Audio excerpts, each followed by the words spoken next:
Good morning. It's a nice spring morning here in Arad, Israel. And this week, Frank got a question from someone that gets our publications. And she asked, what do the Jewish people do now in place of the animal sacrifices until the temple is built? Mm-hmm.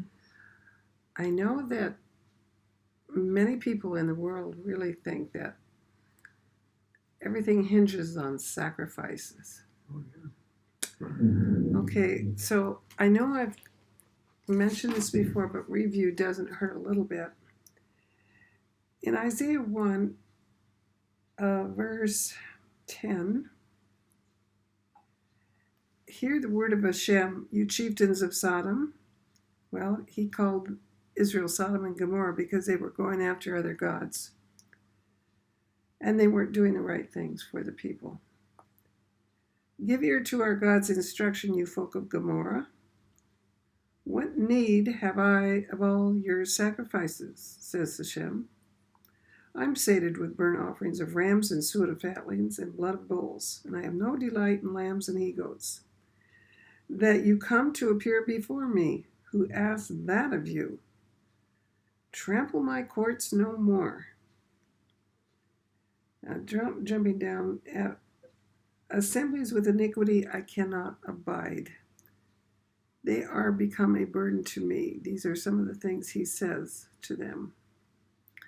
When you lift up your hands, I will turn my eyes away from you.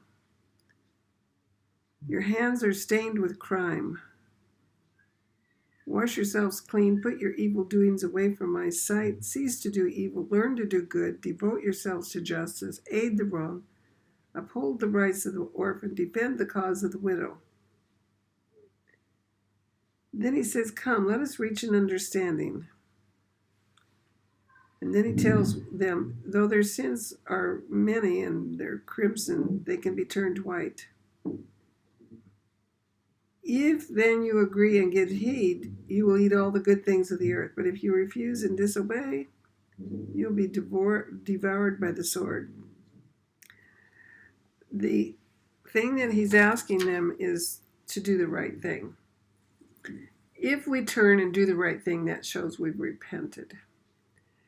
This week, we started our study in here in Israel and among the Jews in Leviticus. And it's interesting that in Leviticus, I wondered about this too. He says, I didn't, command this. I didn't say I wanted it. And he says, when any of you presents an offering of cattle to Hashem, and then it tells him what he should do if he's going to do this. Mm-hmm. It's not a commandment. Okay. God did not command them to bring these offerings. Yeah. But what was happening is the nations around them sacrificed their children. Oh, yeah. And they had other kinds of sacrifices. And this was their way of appeasing their gods or being connected to their gods. The Israelites had lived in Egypt for over 200 years, and this is what they saw. Wow. This is probably what they understood. Yeah. They were nearly assimilated into the Egyptian culture. That's a long time. So they had to turn from those gods, and that's what they did when they killed the goat and ate it for the Passover. Mm-hmm. That's right. And then they had to say, God is my God. Yeah. And he knew they were going to want to make sacrifices. That's what they saw. That's what they knew.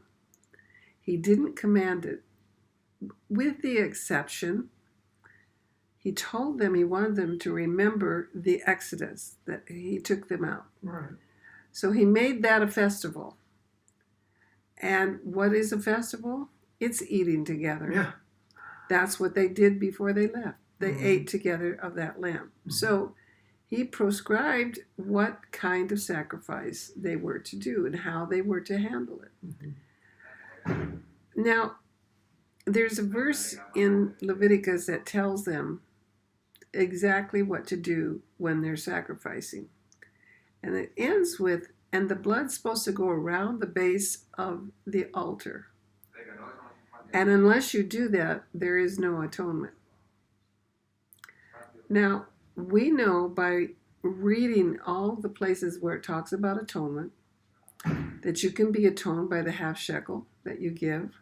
You can be atoned by all kinds of things. Yeah, that's right. What atonement means is if you do this exactly the way I've asked you to do it, then it atones for you. That means that we have good relationship.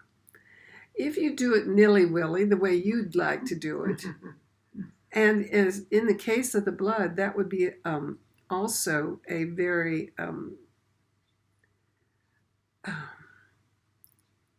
temptation, let's say. Because in the nations, when they sacrificed, they drank the blood. Mhm. And he emphasizes in that chapter, I don't want you drinking blood. I don't want you eating blood. Right. Yeah.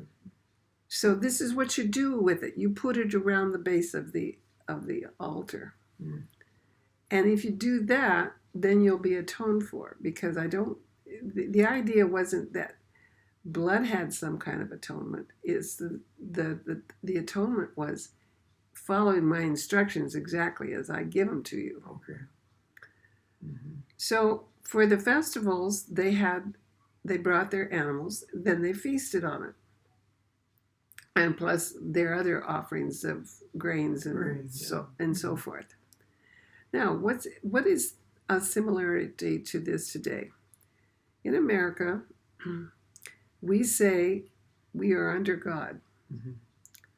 In Israel, we say we are under God. Mm-hmm. God instructed a temple to be built, and that's where they would gather for their annual festivals. Well, 3 times a year. Yeah. Well, and those festivals were one, to honor God with their first fruits, Right. which is a tithe or a offering to God. And the other idea was to remember. Mm-hmm. Remember what God did to you. Mm-hmm. He took you out of Egypt and he kept you the 40 years in the desert. So those are memorials. Now, America has a lot of memorial days. Yeah. Veterans Day. And people get together and they eat on those days together, don't they? Usually. That's exactly what they're doing in Israel. The only difference is you are not required to go to Washington, D.C. for 3 times your a year. remembrance.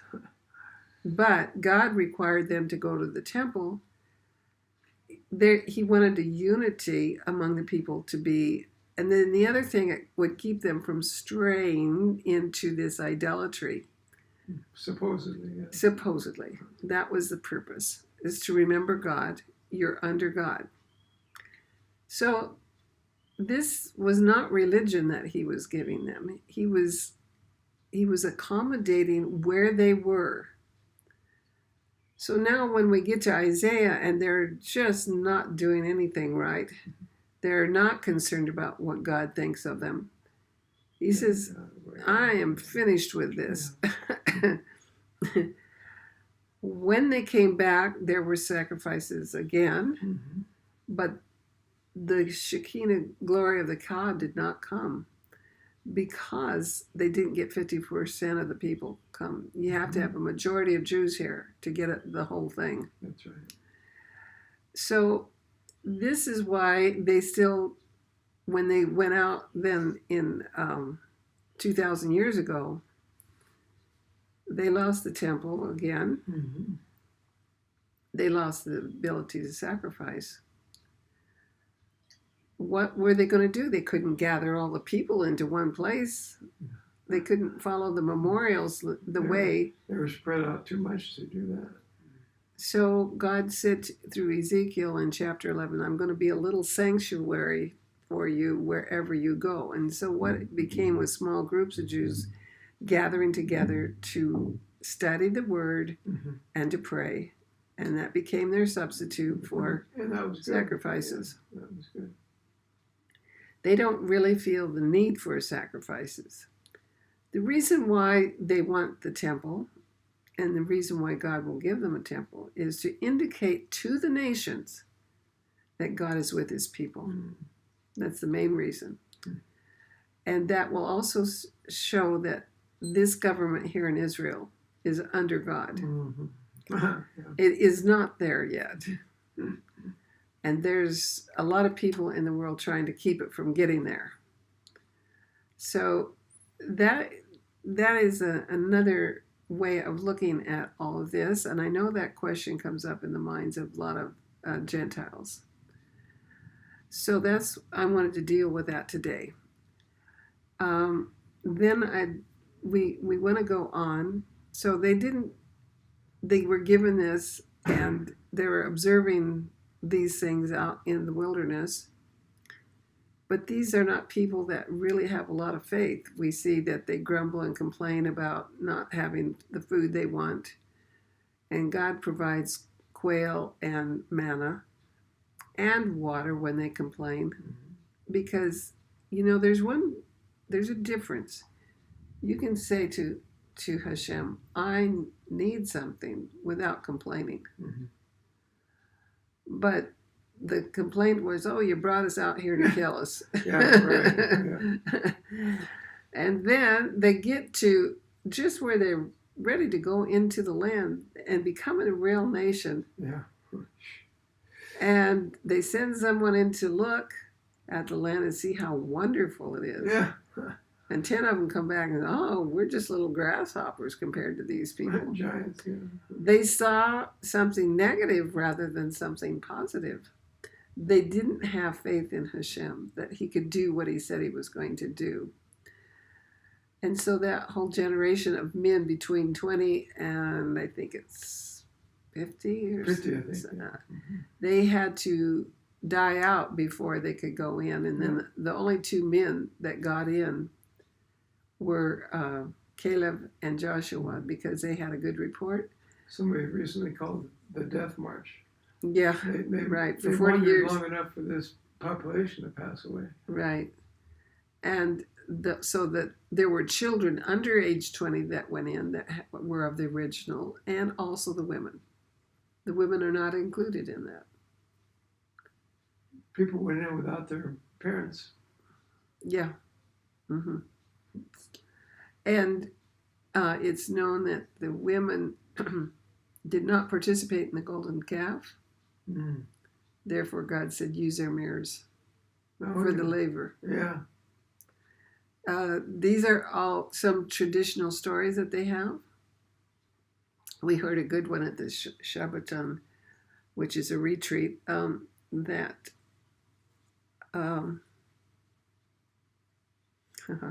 it slips my mind how it was said. About the mirrors, you mean? Yeah, it was about how they have all these midrashes Yeah. that they have, which is added information. Right. And people say, well, that's not Bible, so how can I believe that? But the thing is, these traditional stories are just like we have traditional stories. It's not about how the Mayflower came to America and